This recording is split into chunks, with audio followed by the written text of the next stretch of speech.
Hari ini, Harimau Malaya akan bermain di perlawanan pertama Piala AFF 2026 menentang pasukan Myanmar. Sudah tentu perlawanan ini sukar, kerana kita bakal bermain di tempat lawan. Walaupun begitu, barisan pemain Harimau Malaya kendalian Tan Cheng Ho masih memiliki DNA bekas coach Peter Klamovski.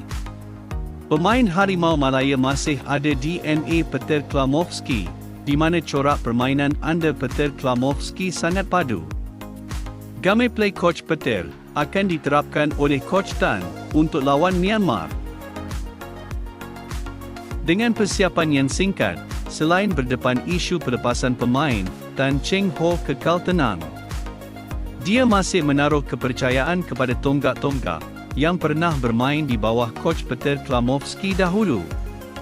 Sudah pasti, coach Tan Cheng Ho tidak akan mengubah corak permainan gameplay Harimau Malaya yang pernah diterapkan oleh coach Peter Klamovski. Kalau Harimau Malaya masih bermain style macam zaman coach Peter, sudah pasti corak permainan kita memang padu dan tersusun. 5 pemain ini merupakan tonggak utama yang sering kali digunakan oleh Peter Klamovski. 5 pemain ini menjadi harapan coach Tan untuk mengempur kubu Myanmar. Mereka ialah Sergio Aguero, Paulo Josu, Endrick Dos Santos, dan Hakimi Azim. Dijangka Wan Kuzain, pemain warisan dari Liga USA, akan buat debut pertama dengan Harimau Malaya lawan Myanmar petang ini. Mungkin Wan Kuzain akan bermain first 11 atau masuk sebagai pemain gantian. Peminat pun tak sabar nak tengok Wan Kuzain buat debut. Dijangka juga Hakimi Azim atau Paulo Josu akan jadi pengempur utama Harimau Malaya lawan Myanmar petang ini. Pasukan Myanmar juga mahu menang perlawanan ini kerana mereka bermain di rumah mereka. Dengan sokongan padu, lebih 40,000 penyokong Myanmar.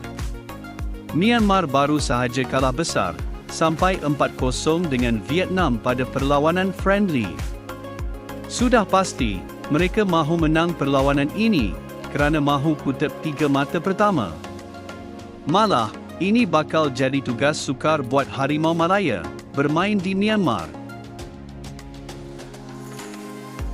Apa-apa pun, para pemain Harimau Malaya sudah tak sabar nak bermain petang ini.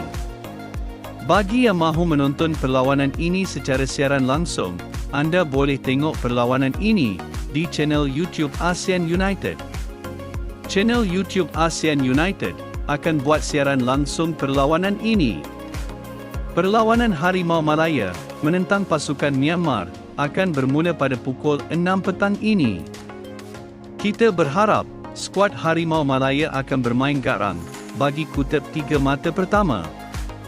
Buat yang terbaik, skuad Harimau Malaya.